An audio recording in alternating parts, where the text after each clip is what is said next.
Welcome to Sacrilegious Discourse. For this is what the Sovereign Lord says. Why do you need prophets to tell people who you are and what you want? If you can justify everything that the God of the Bible has done, then you can justify any of your behavior. A lot of this mentality is trickling into what is now mainstream right-wing Christianity. I am capable of empathy greater than this God of the Bible. This is a Bible that they tell kids. This is the good Lord. This is the good book. He is fantasizing about murder, mass murder. Head over to sacrilegiousdiscourse.com right now to find out how to leave us a review or support us on Patreon.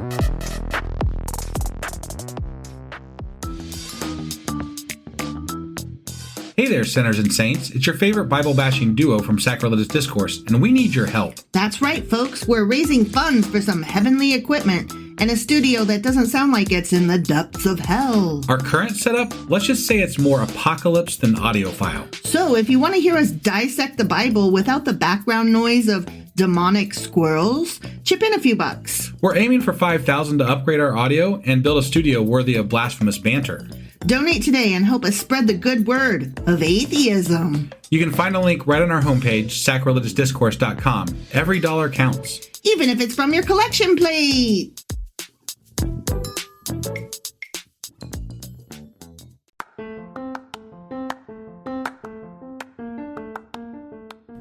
Welcome to Sacrilegious Discourse. I'm husband. And I'm wife. Together, we're reading the Bible for the very first time. We grew up without religion and wanted to know what all the fuss was about. Well, what have we learned so far? That God is a dick, and apparently some people believe in talking donkeys. We're not trying to pass ourselves off as experts. Nope, we're just reading the Bible for the first time and giving our first take reaction. If you'd like to join us in this venture, you might consider starting at episode 1. Otherwise, jump in wherever you like. All right, let's go read the Bible. Yeah, let's get to it. Husband! Wife! Do you remember what happened yesterday and where the hell we are? Well, honestly, we did Jeremiah chapter 6. Mm-hmm. And so far, Jeremiah has been a very bad thing for the Israelites. He is pretty dark. And God is apparently sending someone from the north to kill lots of the Israelites. Take them down. Yeah, and because they're not, even if they sacrifice stuff, they're not doing it right, and he can't fix everything, and it's just like God's really not happy with the Israelites, so he's killing them. Mm-hmm. And that seems to be the whole premise thus far. Yeah. Like, hey, some of you can be good if you really try, but in the meantime, I'm going to kill a lot of you. Yeah. That's pretty much where we're at, isn't it? That's what it feels like. And he's saying that I keep putting you through this sorting process so that, only the good will rise to the top, but there's no good. Right. All of you are trash, you worms. Yeah. I just feel like the Israelites must have been just going through a rough time with regard to people conquering them and things going on. Obviously, the northern tribes are already conquered, and there's people invading Judah, and so they're just coming up with, well, God must have a plan. This is God's plan, right? Right. God's fixing things by killing us. That's what's happening. Right. God can't be wrong, right? Or bad. Yeah, he can't be wrong or bad. Yeah. So there's a reason for it, right? Yeah, and we brought it on ourselves. Obviously. We deserve this. It's too bad the people that died can't speak. Right? Because I think they might have a different story. Hang on a second. I'm just saying, it's always wonderful for the people that survived to be able to say, yeah, those people were trash. We're okay, but they were trash. Right, exactly. Like, isn't that convenient? They're dead. You're alive. Yeah. Congratulations. Right. Yeah. So anyway, that was Isaiah chapter 6. Sure as fuck was. Which means that today we're getting into Jeremiah chapter 7. All right, let's do this. Okie dokie.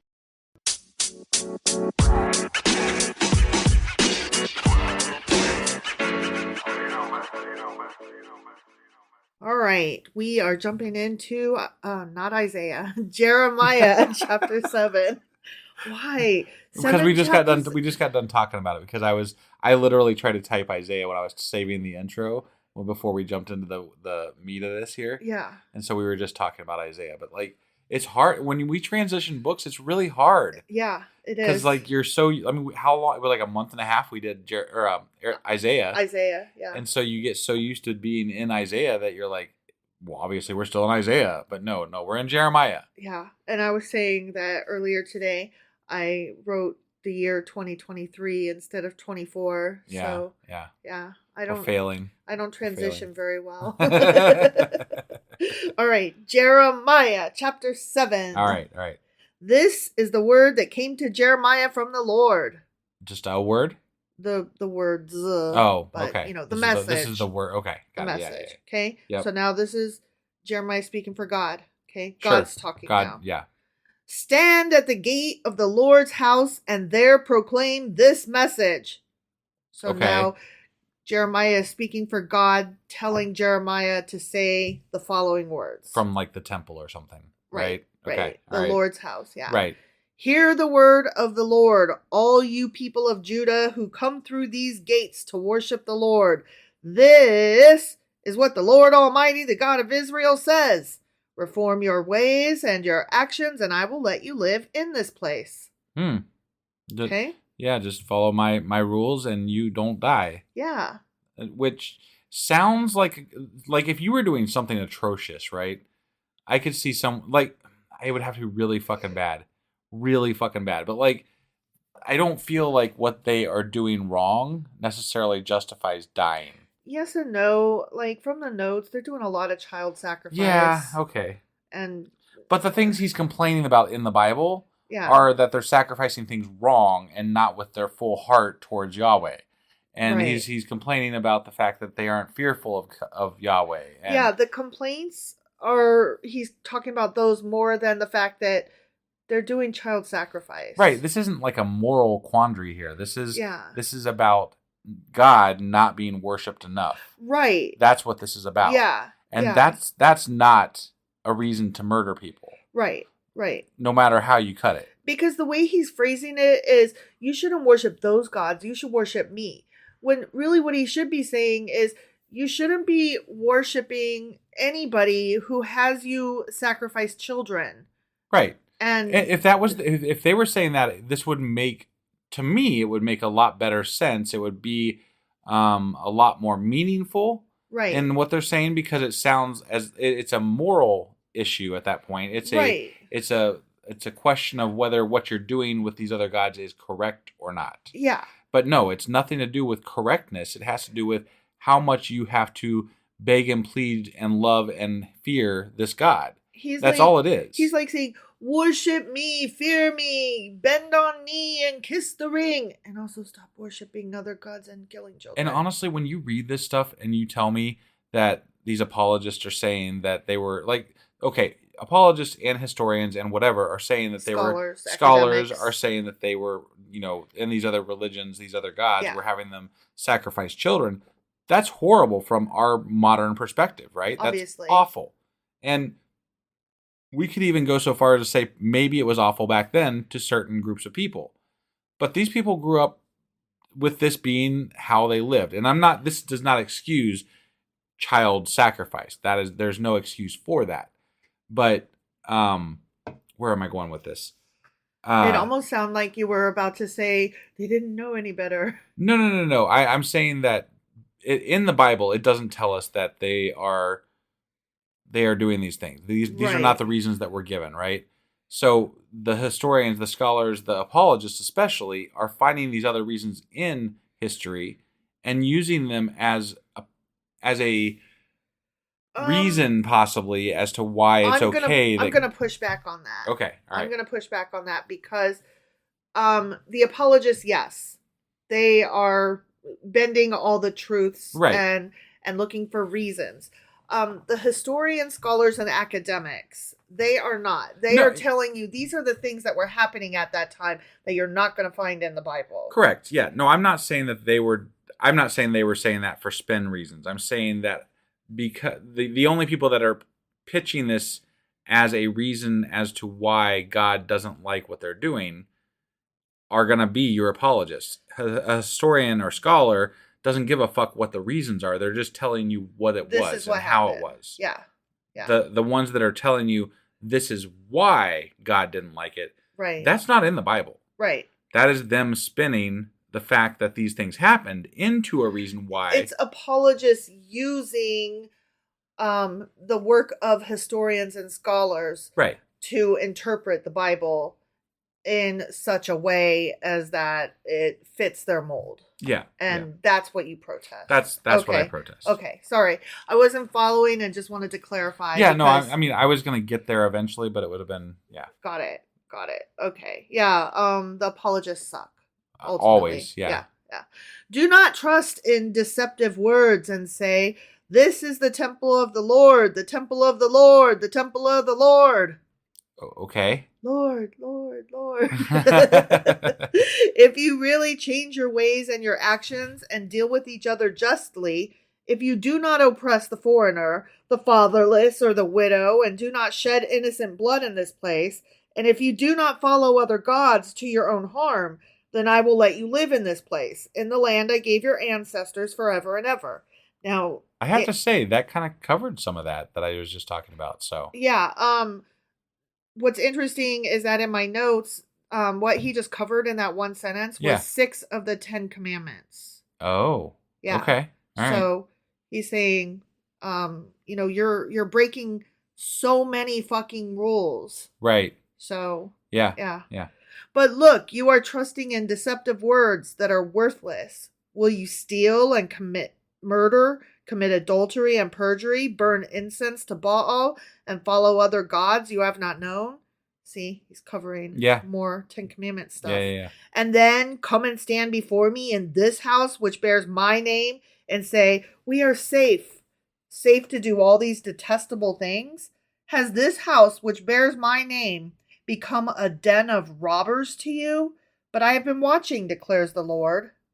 So also something that's interesting, den of robbers is a phrase that we will hear again in the New Testament. Oh, just okay. letting you know. All right. Well, I mean, from my understanding, these latter prophets, the New Testament steals heavily from these books. Yes. And utilizes it heavily. Indeed. What we'll hear is not den of robbers, den of thieves is the phrase that's normally used. Sure. But we're reading a translation that changed the wording. Right. Go now to the place in Shiloh where I first made a dwelling for my name, and see what I did to it because of the wickedness of my people Israel. While you were doing all these things, declares the Lord, I spoke to you again and again, but you did not listen. I called you, but you did not answer. Therefore, what I did to Shiloh, I will now do to the house that bears my name, the temple you trust in, the place I gave to you and your ancestors. I will thrust you from my presence, just as I did all your fellow Israelites, the people of Ephraim. So you saw what I did over there. It's about to happen to you here. Yep. Unless y'all get in line real quick. And you're about out of time. Right. Yeah. So do not pray for this people, nor offer any plea or petition for them. Do not plead with me, for I will not listen to you. Do you not see what they are doing in the towns of Judah and in the streets of Jerusalem? The children gather wood, the fathers light the fire, and the women knead the dough and make cakes to offer to the Queen of Heaven. They pour out drink offerings to other gods to arouse my anger. But am I the one they are provoking? Declares the Lord. Are they not rather harming themselves to their own shame? That's an interesting statement. He's saying, you're being idiots, but you're not hurting me so much as you're hurting yourselves. But that's the first time he said that, because up till now, he's been like, you're hurting me. I mean, that's kind of how I feel about religion in general. And especially with so nowadays they call it tithing, right? You give 10% of your income to the church to whatever, appease God, pay your fucking pastor, whatever the fuck you're doing it for. But these rituals that they did back then for these other gods obviously were harmful. They were killing their children for sacrifices. They were giving up food that they maybe couldn't afford to give up for sacrifices. They were doing things that did harm them, but that includes for Yahweh. Yeah. They weren't sacrificing children for Yahweh, but they were giving up food. They came close if you take they did come close. Jacob and Isaac. Right. But they are giving up things that maybe they can't afford to give up. We're talking about a time when things were rough, and they have to give up. Food was scarce. Right. And they're giving these things up to quote unquote God to appease this God. So the way I have always viewed, and today with the 10% tithing, we're going through some rough times in America, not everybody can afford to give 10% of their earnings for any reason, let alone a church. But the church pushes for this, right? Because it's, not required, but encouraged. Highly. We're in an undeclared recession, and well, yeah, maybe. It depends on who you ask and how it's defined. Sure. The millennials and Gen Z are more than ever having to stay living at home. So right. We're talking about 20 and 30-year-olds that are still living at home with their parents because they can't afford to buy a house, much less, do things, go on vacation and stuff. Right. So, yeah, it is a recession, even if it's not been declared such. Sure. So, anyway, therefore, this is what the sovereign Lord says. My anger and my wrath will be poured out on this place, on man and beast, on the trees of the field, and on the crops of your land, and it will burn and not be quenched. Good times. It's like he's trading evil for evil. Yeah. Yeah.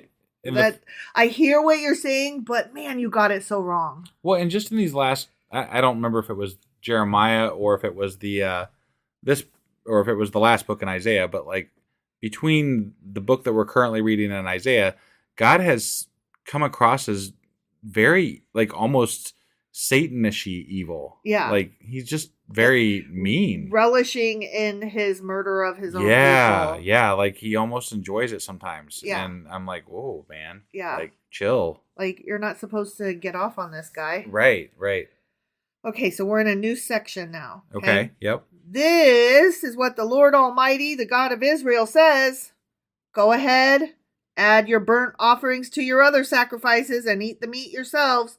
For when I brought your ancestors out of Egypt and spoke to them, I did not just give them commands about burnt offerings and sacrifices, but I gave them this command. Obey me, and I will be your God, and you will be my people. He's like, you're forgetting some of the demands that I made. Right. I mean, there was a long list of demands, though. It really was. It went on for a long time. And it was several generations ago, too. And honestly, when somebody gives you that many, micromanagement points, you tend to forget the overarching message because you're God, I got to do all these things, I mean, just think about, when you're at work Yeah. and your boss comes in and gives you this list. You only do whatever you're not going to get in trouble for, Right. You're going to follow the rules only to the point at which you're not going to get punished for not having done the rest. Well, and there's two ways to encourage people to do things correctly. There's the way where you inspire people to want to be part of what you are doing, right? That's the best way to manage, in my opinion. Of course. But then there's micromanagement. Then there's more than two ways, but I mean, these are the two I'm talking about. Ultimately, what it comes down to, the micromanagement just loses you don't have that inspiration. You don't have that oomph behind that message that the manager is trying to convey. You're just literally following a fucking list of things to do, and you're like, oh, I guess I'm done now. Okay. Right. And there's no enthusiasm behind it. Right. There are managers that can inspire you to care about your job and want to do your job because you are building something not just for them, but for yourself. Right. There are ways to make it sound better. I mean, it's basically I think it's a bunch of people whose parents told them when they were children, do this because I said so. Right. And never helped get them on board. That's power tripping. That's the style that they bring to their management. They come in and they're like, you don't need to worry about the details. Just fucking do what I say because I'm the boss and you're the child. I mean, employee. Right. Well, and the problem is that most people don't really know how to lead. And I would include God in that list. Yes, definitely. God does not know how to fucking lead. Definitely. He is leading incorrectly. Yeah. If you come in with a power trippy, bullshitty, because I said so attitude, I will do the bare minimum because I don't care. You have not given me a reason to care. But if you come in and if I ask questions and you explain, oh, well, I could see why you would think this, but in the bigger picture, it harms X, Y, and Z, right, and blah, blah, blah, then, if you get my enthusiasm, I will work all the extra hours. Yeah. I will come in on my off time. I will, not have to be asked to take the trash out. Yeah. That kind of thing. Like, it make me care about the cause. And I'm almost certain he doesn't know who moved his cheese. He does not know the color of his fucking parachute. I can tell you that. All right, he says, walk in obedience to all I command you, that it may go well with you. Yeah, there it is. Right. Just do what I fucking said, because I said so. Yeah. But they did not listen or pay attention. Instead, they followed the stubborn inclinations of their evil hearts. They went backward and not forward. I don't like the idea that, like, God keeps referring to us as though, like, and this has got to do with original sin and everything like that too, as far as how religion kind of pitches this. But I don't like the idea that people are inherently evil. Right. Like, that is such a shit way to talk to people, right? Like, you were inherently evil, and the only reason you can rise above that is because you fear and worship a God. And fuck that. I might allow you. I might say you have good in you, even though you're a piece of shit that was born evil. Yeah. I found a kernel of good in you. I gotta be honest. When somebody tells me that the only reason they're, and it does happen, people tell me that the only reason they're good is God, is their God, their religion. That terrifies me. That is scary shit. Because I'm like, that can't be all that's whole. That can't be it. You have to have more than that. You have to believe it. You have to believe that you are a good person inside. It starts with you. Right. You have to be the good person. Right. And it has nothing to do with religion. Right. And it has nothing to do with actually the what everybody says is right and wrong. It has to do with your own moral compass that you have developed for yourself and sticking to that. Right. That is what is important in my view. Well, I've had people ask me, how do you keep from, going out and murdering people if you don't believe in God? Right. And I'm like, the fact that you have to ask that is horrifying. But okay, let's play that game. Okay. You say that I can't have morals. Okay. So therefore then I will rely purely on science. Well, science indicates that if we murder each other, that is not good for the quote unquote tribe in the long run, Yeah. No, I mean, so there's many things that like is that. Why then. Yeah. And I'm going to butcher this, but I was listening to a podcast today, and it was talking about, there was a guy in there talking about how you can't really base your morals on anything. You can't, there's nothing to say this is where it comes from. It's more based on emotion than it is on anything else. Right. So you can't, when someone says what is the basis for your morality, right, it's not a thing that you can say it's this or that. It is based on your emotional response to any given situation. Right. If you're a sociopath, you might think that murder is okay. Obviously that is not the consensus in the world, and we have laws that say don't do that. Right. But that doesn't mean that person doesn't feel that that's correct. Right. And that is their own moral compass. And look, that's awful, right? As far as what I am concerned, and you are concerned, and probably most of our listeners are concerned, I hope. I definitely hope that most of you agree that murdering people willy-nilly is totally evil, bad, and wrong. But even that is still based on your emotional response to how to react to that question of good versus evil. Right. Right? It doesn't have anything to do with any other question other than your emotional response to it. Right. That is where you base your morals from, is your emotional response to those ideas.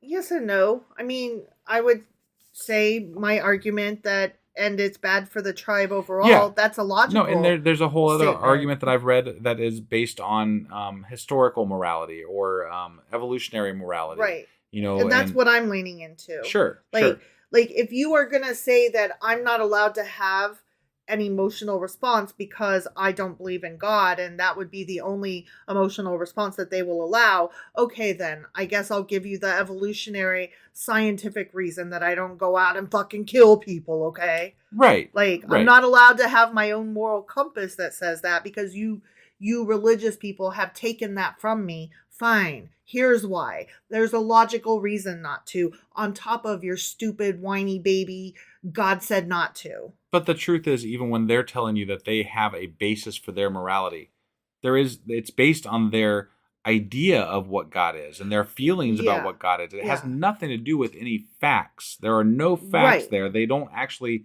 have a solid basis of morality because it doesn't actually exist. Right. It's just how they feel about it based on their religious upbringing. Right. Based on the teachings that they were taught. Right. But that's it. That is all there is to it. Sorry, I know we went on and forever about morality, but I mean, it's one of those things that just comes up all the time when you're talking with religious people about that. That's one of the things that gets them bent out of shape. Yeah, in my opinion, I've run across it so many times. It is because they will deny that you have that ability. Right. Because you don't believe in God, you can't possibly have a moral code.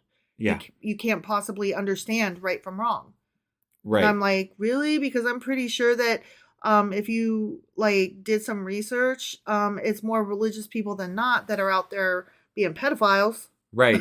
Yeah. Well, and that's something that gets shared in the atheist circles all the time. Right. Is how many pastors and priests and things like that are actually getting arrested for pedophilia and different awful crime, embezzlement, just different moral failings. Yeah. You know? So it's obviously nothing to do with, because these are people that are higher up in their churches and what have you, and they are failing hardcore, actively. Yeah, actively. So it's tell me more about how I'm not allowed to have a moral code, but you are. Right. Yeah. When your leaders are such trash. Right. But okay. And then they'll find that one atheist that was convicted of a crime. Yeah. And they'll be like, see, they do it too. I'm like, yeah, but we just had 10 pastors yesterday. Let's do the numbers though.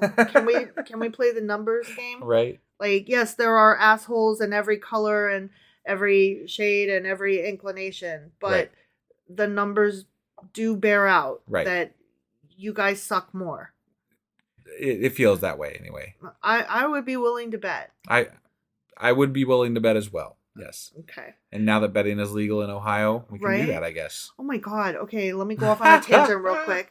The fucking commercials that have been just on every single everything. The commercials are join our betting thing, bet with us, and then at the end it's always have a betting problem, blah blah blah blah blah blah blah blah blah. And it's you're literally trying to talk people with betting problems into betting and then telling them that there is help for their betting problem at the end of your commercial in the fastest language possible that they aren't listening to. Well, I'm pretty sure that's a legal requirement that they have to put on there. I know it is, but it's fucking ridiculous. Right. I just, it drives me nuts. Sure. It drives me nuts. I mean, we have, since it's been legalized in Ohio, we have been inundated with gambling ads. And it's stupid. I don't understand it. It is. All right. From the time your ancestors left Egypt until now, continues God. Sure. Day after day, again and again, I sent you my servants, the prophets. But they did not listen to me or pay attention. They were stiff-necked and did more evil than their ancestors. So the people you sent to talk to them sucked, and you're still mad at the people that had to listen.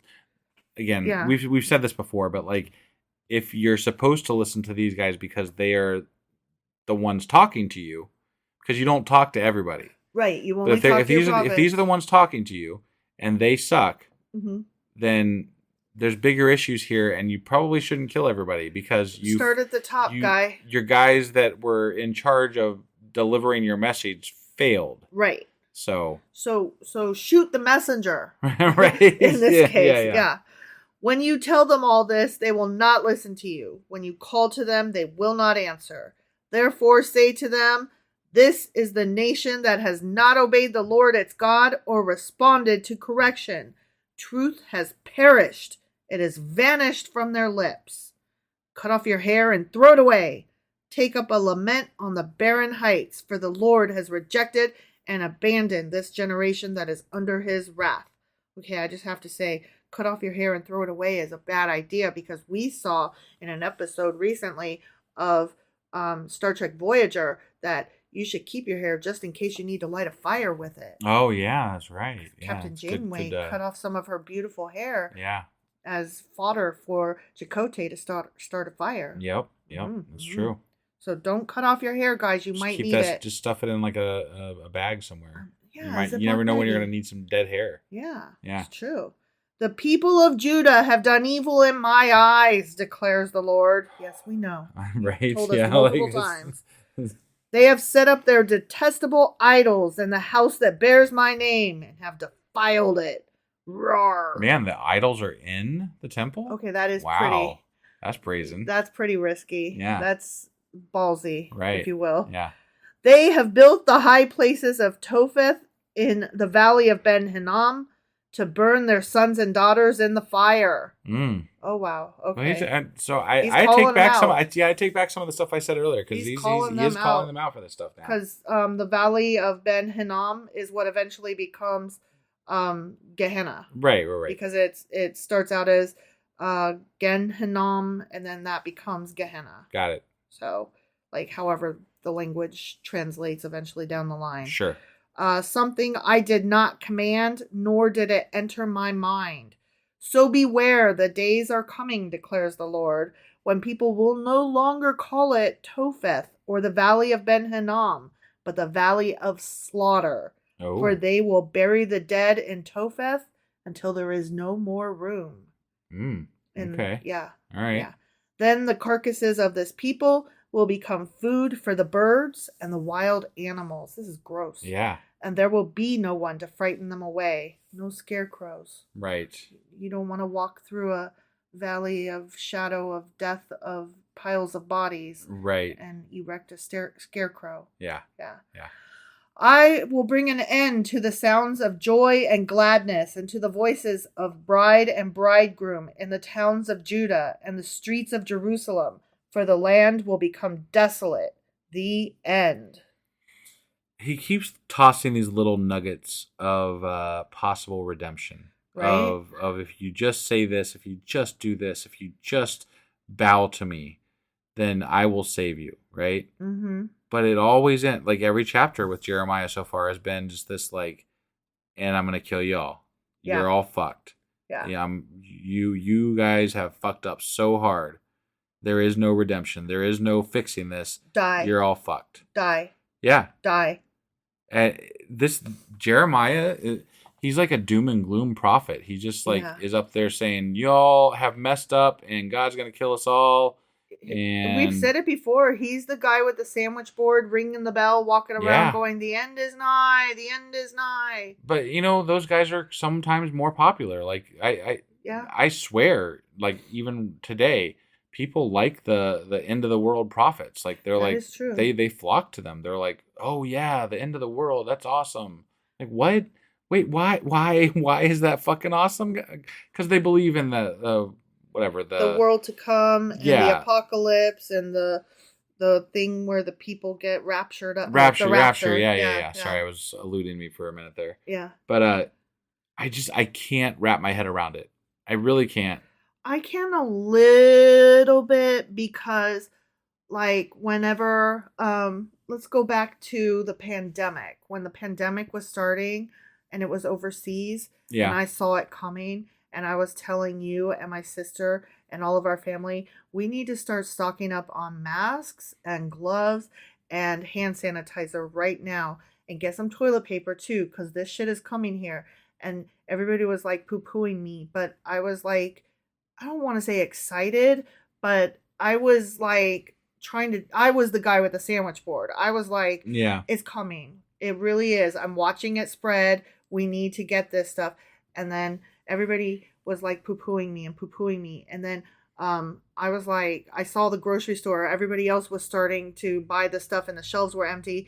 And then my sister was like, no, it's ridiculous. This isn't happening. But then she went that same day and bought like 10 packages of toilet paper. Because she was like, well, I mean, it's ridiculous, but I might as well do what everybody else is doing. Right. And I was like, and then it happened. Yes, it did. The pandemic came. So, I mean, there is some, I don't want to say pleasure, but there is some, what's the right word? It's not like glee and excitement, but like in seeing what's coming. Yeah. And trying to tell everybody and like knowing something is coming. Right. There is something to that. Yeah. So I don't want to take away entirely from these prophets that are like excited about the doom and gloom and whatever, and the Christians that are super excited about the impending rapture. Like, I don't want to lend credence to them, but at the same time, I do get it, the feeling of knowing that something's coming and trying to get everybody to take proper precautions. But I guess I feel like maybe, and I don't know enough about the history of the prophets or how this all panned out exactly. But what I feel is happening, they already knew that the northern tribes had been taken over, right? Sure. They knew that these tribes from the north were closing in on them and were going to start, like they were hitting their outer towns and different things like that. They knew they were coming for them, right? Yeah. And these prophets, Jeremiah specifically, is like, hey, this thing's going to happen. And, you know, you're kind of going to be like, yeah, it's coming. I see it. But is he saying it because he's a prophet, or is he saying it because he wants to scare people into worshiping his God? Because he's a priest who gets money if you go to his church, if you do his thing, if you follow his lead, he becomes that much more popular. He becomes that much more renowned.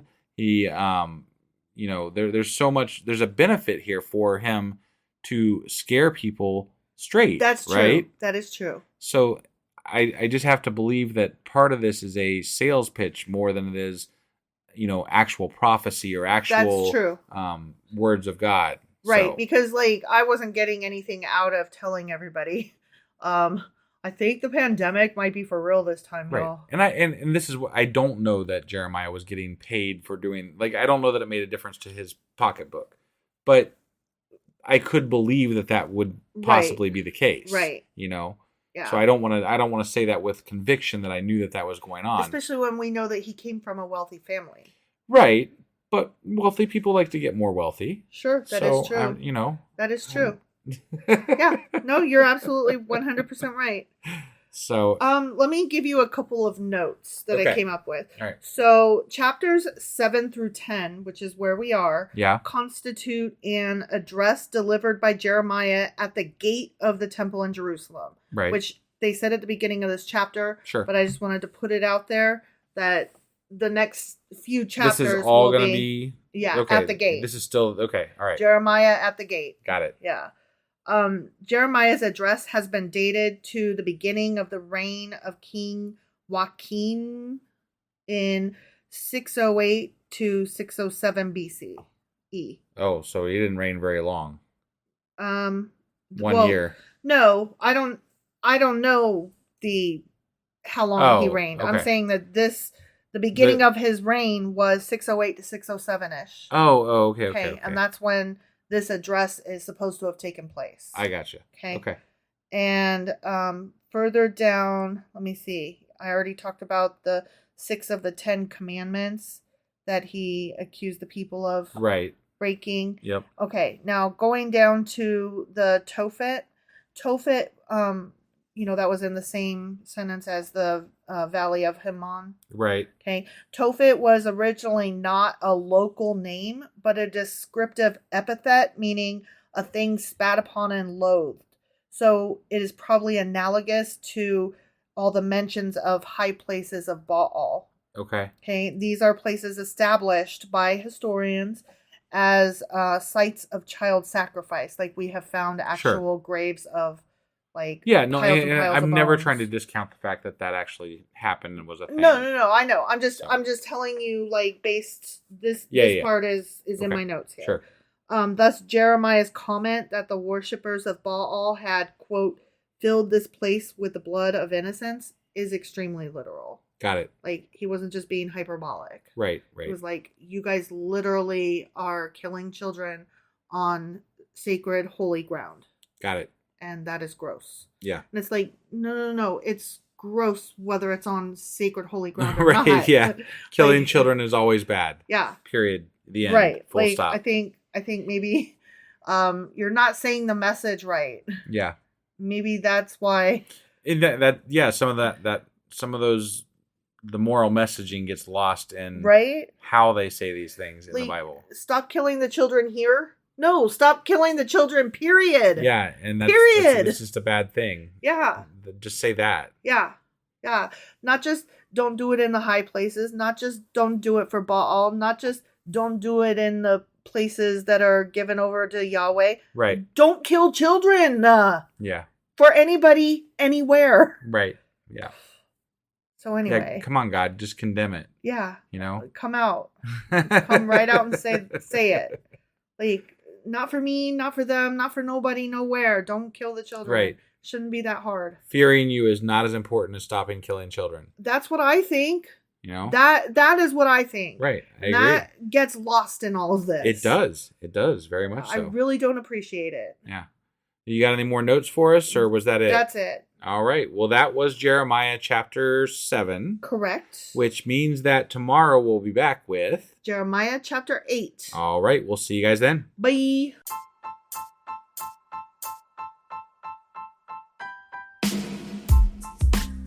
Hey, wife. I guess that's the end?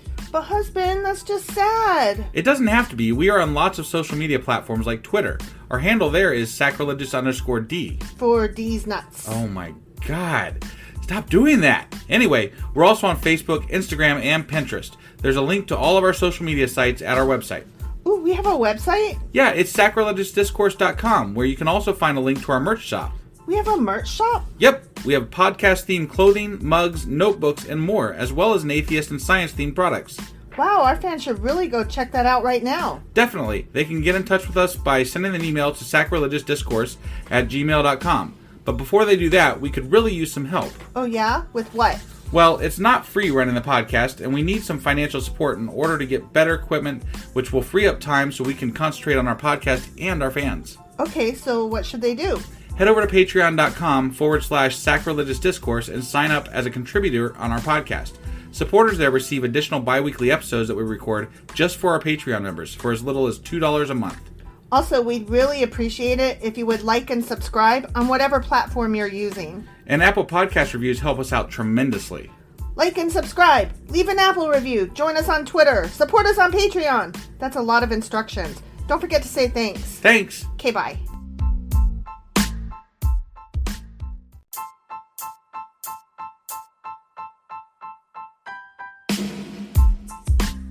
Hey, wife. I guess that's the end?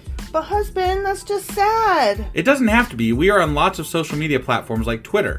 Our handle there is sacrilegious_D. For D's nuts. Oh my God. Stop doing that. Anyway, we're also on Facebook, Instagram, and Pinterest. There's a link to all of our social media sites at our website.